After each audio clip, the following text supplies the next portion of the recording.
Hi, so I don't have an intro right now. I'm kind of winging it, but welcome to the very first episode of For the Soul, the podcast. My name is Brianna, and I am so excited to finally be doing this again. This isn't my very first podcast. I do have another podcast called The Spirit Child, but I don't know when I'll be posting on there. Again, that's just another story for another time. But some of you guys may know me from social media or school, or you've seen me around. I consider myself as a popular loner.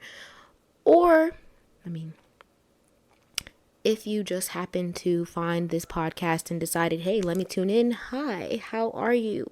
Welcome. So, the purpose of this podcast is I would like to inspire others. Not only do I want to inspire others, this is also for myself, and this is a part of my healing journey and a part of my purpose. At least I feel that way. I've struggled for a long time when it comes to finding my purpose and what it is that I truly am here to do.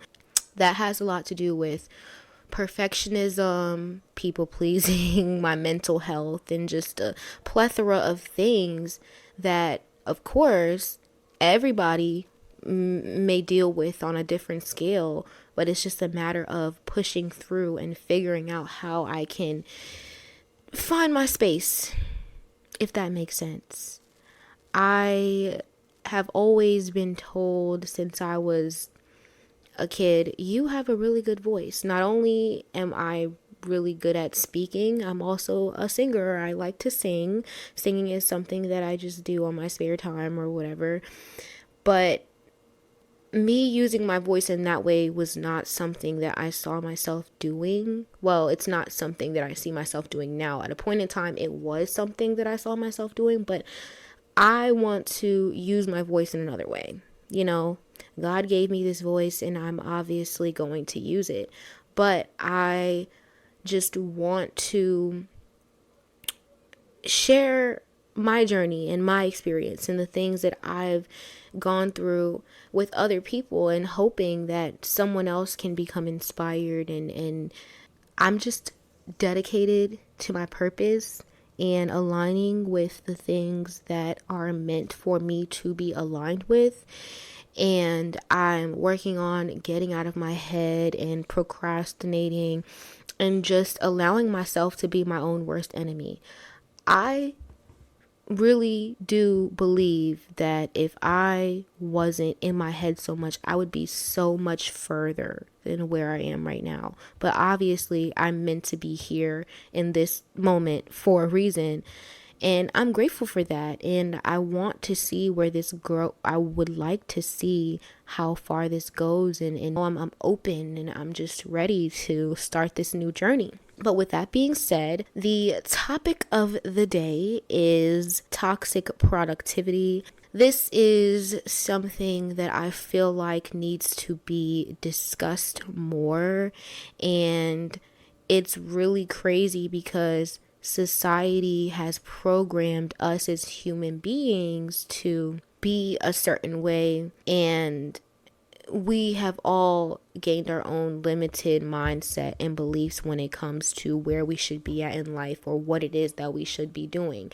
And we naturally always want more. We always want more. If we achieve one thing, then we know there's something else that has to be achieved. So we're going to strive for that next thing instead of just being okay with being where we're at, being present, and not always worrying about what's next. That right there is toxic. And I suffer from this because I'm guilty for beating myself up about doing nothing.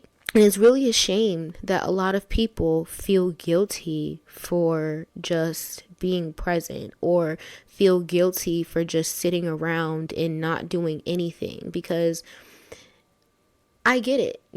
I have been saying this a lot to people recently, that there's not enough time in the world to do everything. I want to do a lot of things. I know that I have a lot of things to do, but I also add things onto my plate that I know that I cannot handle, and that's the problem. That's what leads to burnout, and that's when being productive becomes toxic. And unfortunately, it's a mindset and a mentality that's hard to break because our brain is always wired with all these things from throughout the day. And even with sleeping, a lot of people sleep, but they're not really asleep.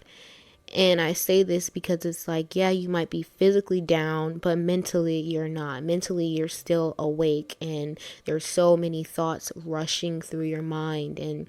And I have a lot of negative, intrusive thoughts that come through, but I've been training myself to ignore those thoughts, or learning how to turn them off when need be. And it's hard. Everybody can't do it. Well, everybody can do it, but some people just don't feel like they have the ability to do it.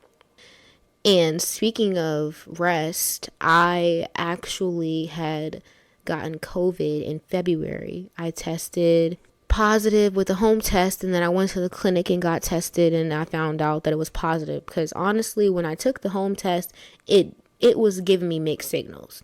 Looked like it was positive, but it could have also been a negative. So I was just like, let me go get tested. And I took my tail to the clinic, and come to find out I had COVID. And it's really crazy and ironic because all this time I went throughout this whole pandemic and have not gotten COVID. And honestly, I feel like I did have it, but it's like I either just didn't get tested for it, or it's just like I didn't know that I had it. So I know my body, and I know when things are not right. So that's why I got up and decided to go get tested for that. But once I found out that I did have COVID, I felt a sense of relief. I'm not even going to hold you, because I just knew that this is a time for me to now relax and escape my realities. And that's very sad because, like, we shouldn't feel that way about life, you know? And that's just something that we as human beings all need to work on. I know that I'm not the only one who feels this way.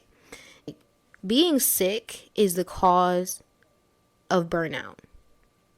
Burnout is what causes people to get sick, because at some point when you put too much on your shoulders, you try to carry everybody's burdens plus your own shit. It's just like it eventually manifests into physical and mental illness.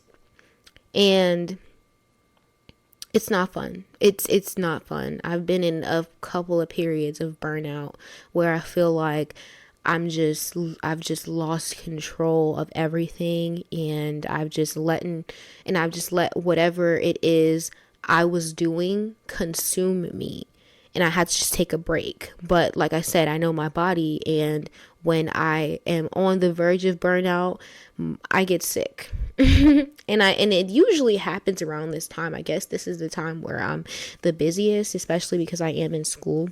But burnout is a thing, and toxic productivity has a lot to do with burnout, and we should not feel guilty for resting and living in the moment. Doing nothing is absolutely okay. If you feel like you don't want to do anything, you should not beat yourself up. And when it comes to social media, if you're like me and you can see through people's bullshit, you know that a lot of the things that people post are not real. And also, yes, social media is the place where people post the glitz and the glamour and the perfect parts of their life, even some negative things. But like, for people who post their success and their achievements and the things that they've done, it's like, yeah, it's cool, but a lot of us feel like we're not doing enough because it's a lot of successful 20-year-olds, 21-year-olds, and then it's like, here I am, I'm in college, still struggling, trying to figure out what the hell it is that I want to do with my future, and it sometimes does become a little sad. It sometimes is a little saddening, and that's not really a good way to look at things and think about things, but unfortunately, we're human. And I'm human. But the one thing that I have to constantly remind myself is, even though I may see certain things that I want or see people at a certain place in life that I wish that I was at, I have to understand that there's always a struggle and a story behind every post. There's always a background behind every success story. There's always something that person had to endure to get to where it is that they want to be. And if you were really honest with yourself and you said, okay, yes, this is something that I want, but you could say, okay, yeah, this is something that I want, but am I ready to take on the things that comes with getting that result or that item or whatever it is that you want to achieve? Are you ready to take on whatever it is that you need to get that thing? And that's something that a lot of people don't understand, because it's like, yeah, you could see somebody with a new car on social media and you're like, damn, I wish I had got a new car. But at the same time, you're not doing anything at all to get that new car that you want, but sitting there wishing that you could be somebody else, So it's just, you just have to remind yourself certain things. And honestly, once you become self-aware and you pick up on your habits like I have been doing, it gets a little bit easier. It does. And I've been able to remind myself when I'm overstimulated or overwhelmed, because I do get overstimulated a lot, and I have ADHD. So when I hyper focus on things, or when I know that there's something that I'm anticipating or looking forward to, sometimes my brain just gets chaotic and I don't know what to do with myself because I'm so overstimulated. Moral of the story, though, of this episode: toxic productivity is just a societal issue that needs to be discussed more. It's okay to put yourself first and not spread yourself so thin and give your energy to everything and everyone, because it's clearly just going to lead to burnout. No matter where you are in life, you are exactly meant to be where you are. And don't let a post or someone else make you feel like you're not doing enough or you're not good enough, because your time is going to come. And that's another thing that I have to remind myself. My time is going to come. And the more that you continue to tell yourself that, the more easier it actually makes it to be genuinely happy for others who are experiencing the things that you may wish to experience, or for others who are being successful with their life. But I am going to end that episode right here. I thank you for listening, and I will see you guys next episode. Bye.